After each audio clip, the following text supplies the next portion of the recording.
course.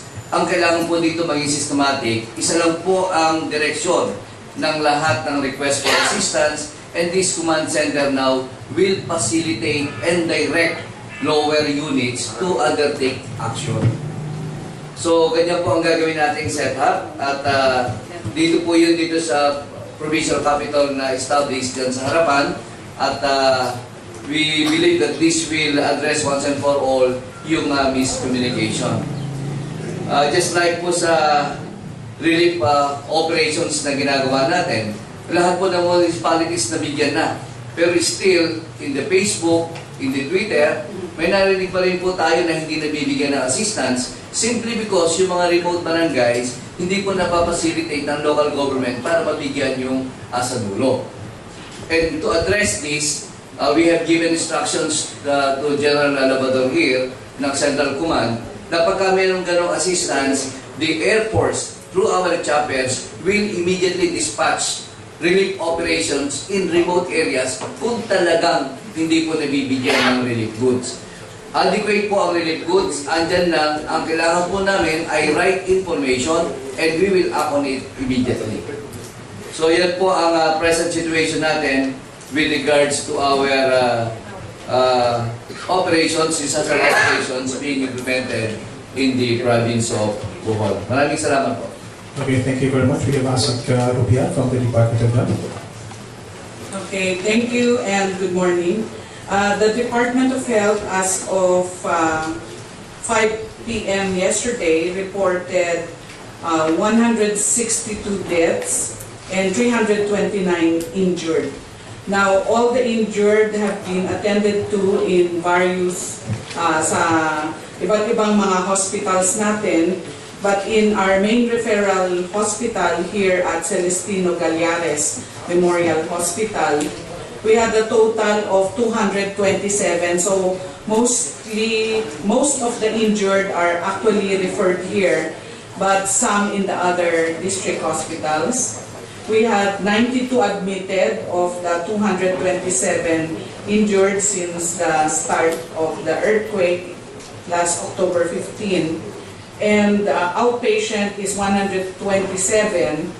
And as of the moment, 29 major operations have been conducted, mostly fractures and head injuries, and also thoracic sa dibdib at saka sa mga tiyan, abdominal injuries.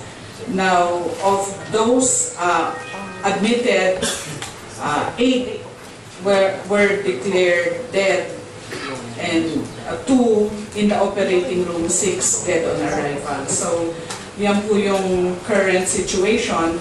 And yesterday, we also assessed the health facilities here in Bohol with the assistance from the Provincial Health Office, from our DOH representatives, and the local municipal health offices. So, as of yesterday, 7 p.m., we assessed that there are 3 hospitals, district hospitals, that are totally damaged. Ibig sabihin, wala na hong governor, hindi na pwedeng i-rehabilitate. New constructions na sila. Then we have 6 hospitals partially damaged, and our 2 DOH hospitals also partially damaged.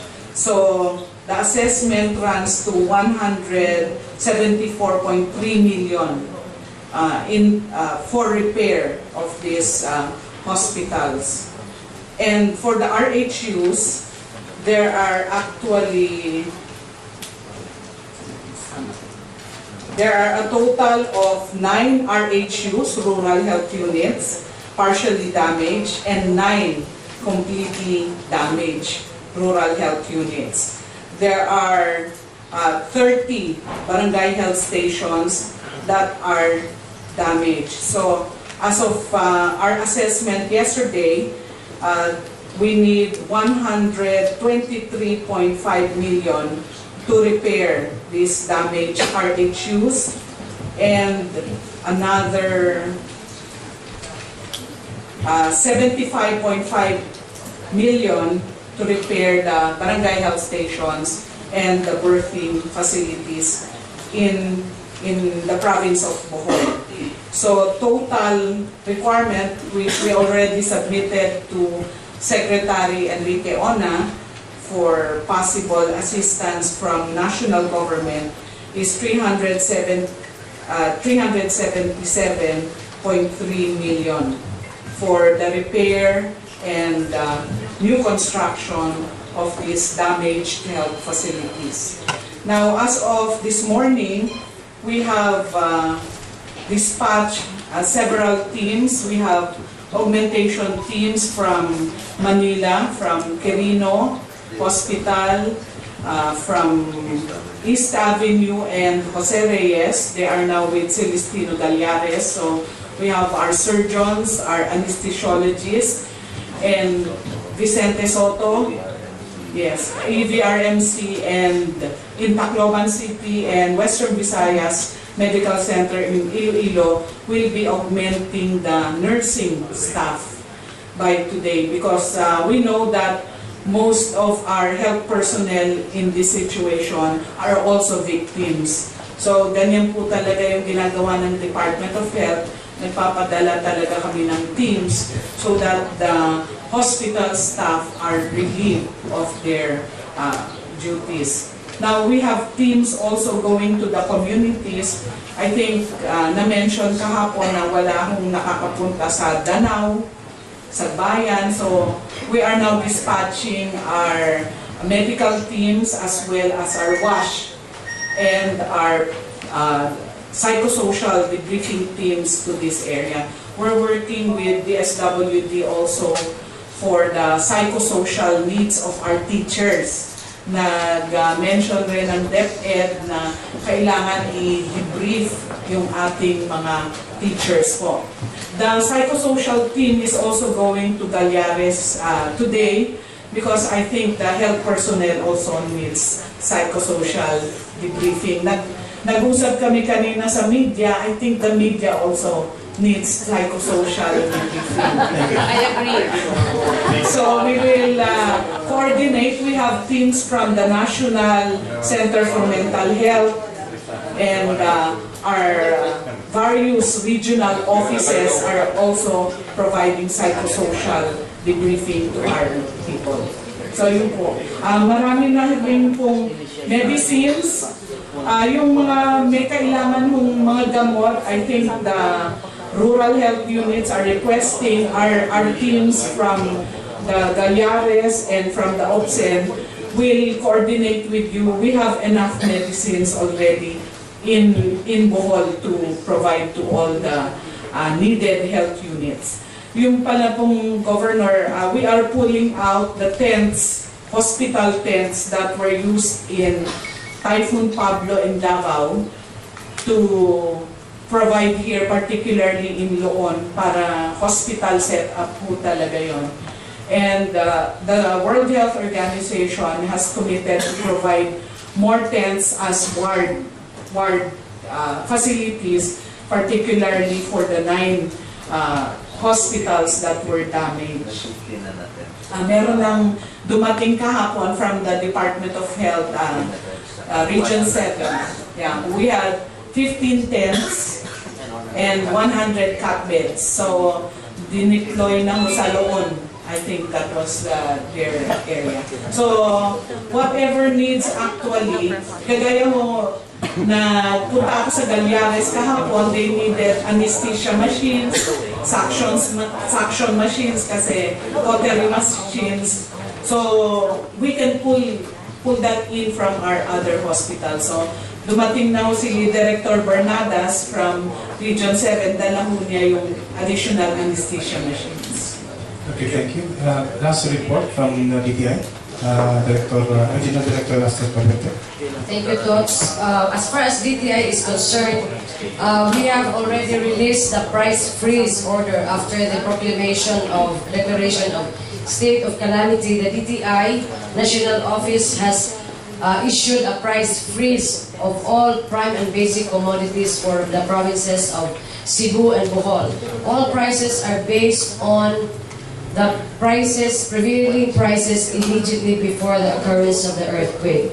Right now, our teams are dispatched in the towns of Loon, Maribohok, Sagbayan, San Isidro, and Antiquera, and we have classified these towns as Category 1, which is we define this as extremely affected because right now there are no stores open. So the teams have been dispatched to talk to the mayors to request to assist the retailers in the area for them to be able to open and operate normally. We request the local engineers to assist these establishments if the establishments are safe for occupancy, because there are two reasons. The structure is not safe or it's not passable. But then we would like to assure the public that even in these areas which are extremely affected, there is no problem in supply of commodities. So we are talking to the local chief executives to convince the retailers to open and assist them to be able to open. Category 2, we have Calape, Clarin, Tubigon, Inabanga, and Buenavista. Few stores have opened, and there is no problem in the supply. These are passable. So our teams are there to enforce. Okay? And in Tagbilaran City and the other neighboring towns like Cortez, Balilihan, Catigbian, Carmen, Trinidad, Dagohoy, San Miguel, Talibon, and Ubay, we have ordered full enforcement in these areas. So our teams are all over. Two teams have, in Tagbilaran City, we would like to announce to the consuming public that BQ Supermarket is operational since day 2. Marcela Supermarket is open, and Altura Supermarket is 100% open since yesterday.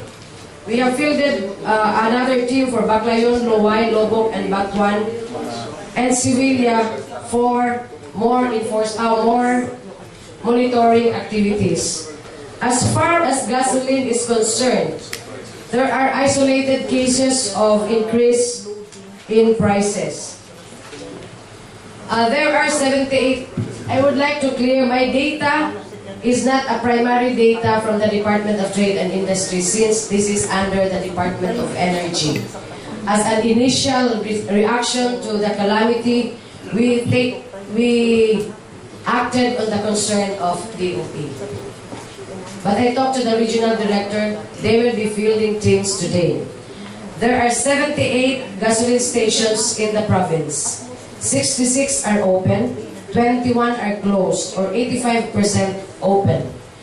The reason for these gasoline stations why they're closed is because there is still no power in the area.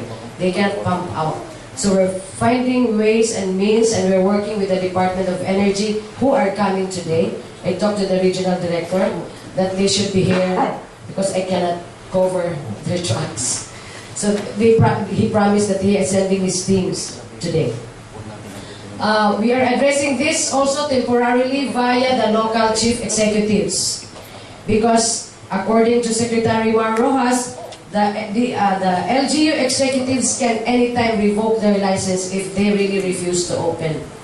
So with that, I end my presentation with an assurance that we have ample supply. And I would like to contradict to reports of some national officials over here that there are spikes all over of increased prices. Thank you. Thank you very much, Director. We now have the question and answer. We have two microphones, one on the left and the other side. Anyone who wants to make some clarifications? Is everything clear? Wait, because we have other work to do. Okay. Okay, we have the governor for his announcements. We would like to announce also that sa ports naman, maraming exit points and entry points ang Bohol. The port of Tagbilaran, although it suffered also some damages, pinabalik na rin yung mga traffic natin na magdala ng mga goods sa Bohol, so walang katatakutan about supplies. And then, the port of Tubigon is the biggest alternate port for Bohol, especially for passengers. And the ports of Itafe, Talibon, Ubay, and Hagna are normal and operational. And then the airport of Bohol is also open. So